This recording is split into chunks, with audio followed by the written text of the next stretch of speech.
Bonjour à tous, on va donc voir ensemble le dernier chapitre du cours de convertisseur d'électronique de puissance, donc le chapitre 5, qui s'intitule Hasher et alimentation flyback et forward. Alors on avait vu ensemble, lors du chapitre 4, un certain nombre de convertisseurs, donc des alimentations stabilisées, des alimentations régulées, et on avait discuté et présenté les convertisseurs statiques.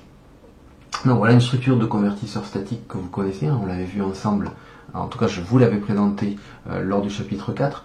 Donc c'est une structure flyback.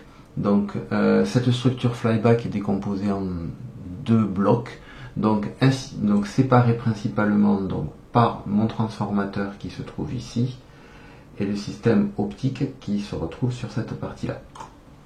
Alors, comme je vous l'ai dit, je vous l'avais dit précédemment dans le chapitre 1 et ainsi que dans le chapitre 4, un convertisseur style flyback, c'est une cascade de structures de convertisseurs. Donc on va retrouver à l'intérieur de notre alimentation, donc dans le circuit primaire, c'est-à-dire côté gauche est connecté au réseau un certain nombre de convertisseurs, et sur le circuit secondaire, c'est-à-dire connecté vis-à-vis de la charge, un certain nombre là aussi de convertisseurs. Donc en primaire, on a en numéro 1 connecté directement au réseau un pont redresseur double alternance, le voilà. Donc ce pont redresseur va envoyer ou transférer vers une charge la totalité de la puissance qu'il collecte à partir du secteur. Il va stocker la totalité de cette énergie sur un condensateur qui va permettre de stabiliser la tension.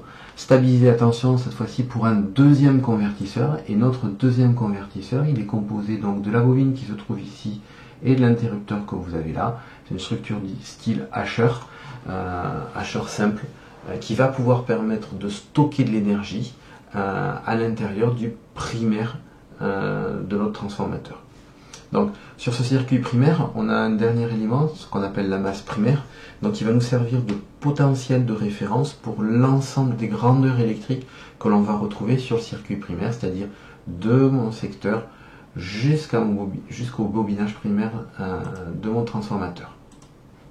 Alors ensuite, niveau secondaire de mon alimentation, j'ai là aussi un convertisseur. Alors j'en ai pas 150 dans la structure qui vous est présentée là, j'en ai principalement qu'un seul. Donc c'est un redresseur qui est composé de la diode qui se trouve ici, redresseur qui va effectivement délivrer la totalité de l'énergie qu'il récupère du transformateur et qui vient ici, donc qui va le stocker sur un condensateur qui se trouve ici. Ce condensateur et ce redresseur vont alors débiter sur la charge qui se trouve que vous avez ici. Et je vous ai placé un système de contrôle, un contrôle assez simple, contrôle en tension. Je vais donc mesurer la grandeur de sortie, dans mon cas la tension VS, par un point diviseur de tension, comparer cette tension vis-à-vis d'une tension de référence et transférer à ce moment-là, à partir de mon amplificateur opérationnel et par l'intermédiaire du système optique, donc l'optocoupleur que vous avez là, je vais transférer ma commande au primaire de mon système. Donc cette structure-là, c'est une alimentation flyback.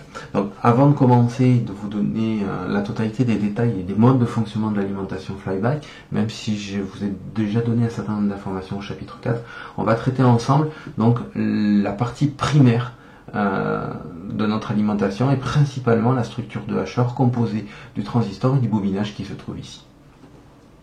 Alors,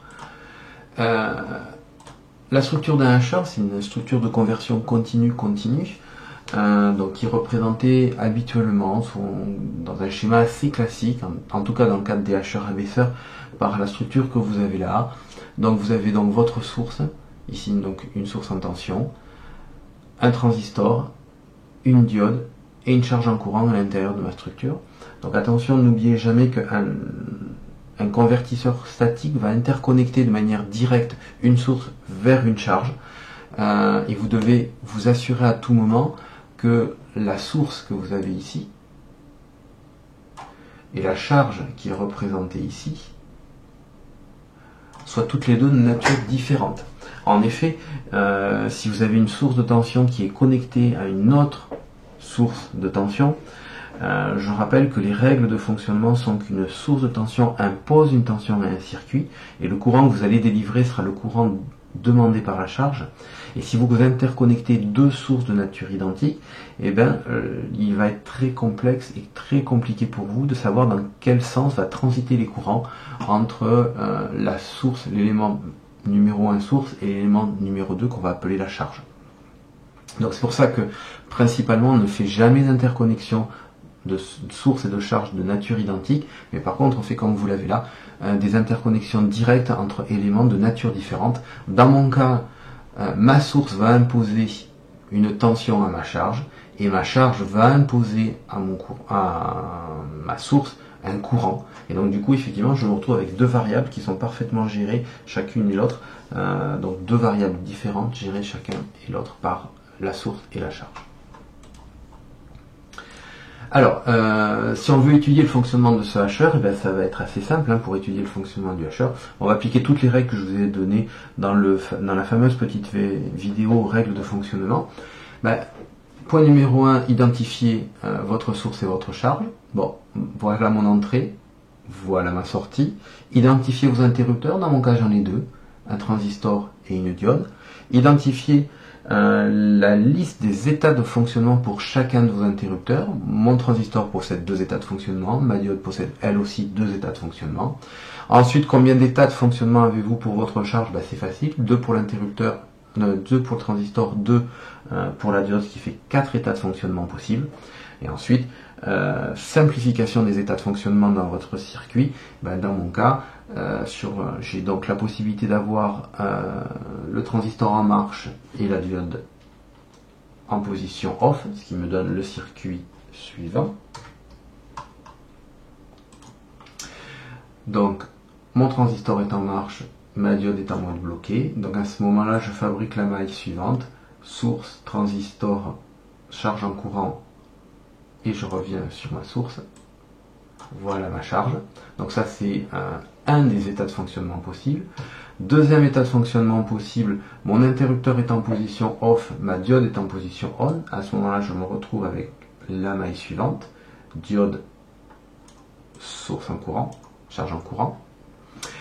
Troisième possibilité, troisième état possible dans mon cas, c'est-à-dire l'interrupteur en position off et la diode en position off. Dans ce cas-là, il n'existe aucun transfert de puissance et d'énergie entre ma source et ma charge.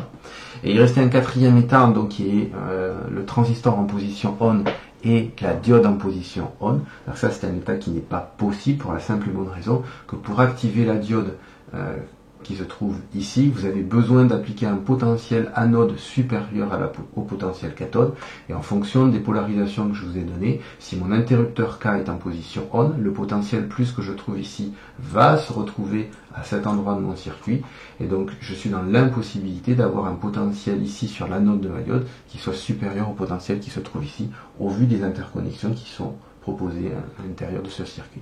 Donc effectivement, l'état K égale 1, D égale 1 est totalement impossible dans notre cas. Alors, au niveau des modes de fonctionnement et des explications, effectivement, donc première phase, si mon transistor est en position on, alors ma diode est naturellement polarisée en inverse, donc elle se trouve naturellement bloquée.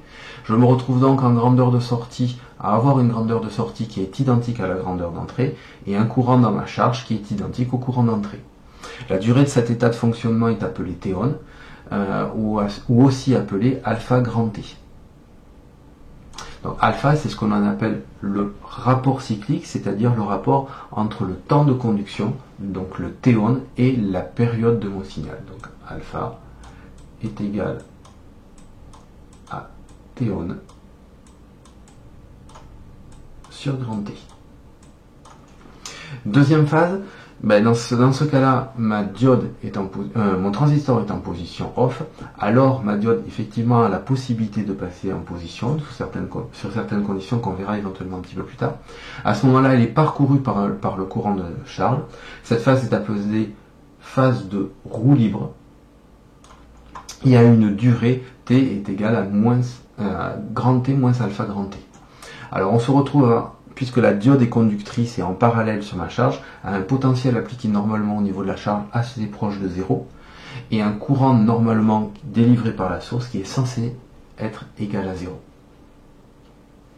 Donc troisième état, l'état le plus facile, alors état qui n'existe pas tout le temps à l'intérieur de nos différents circuits. Donc c'est l'état où ma diode et mon transistor sont tous les deux dans un état off.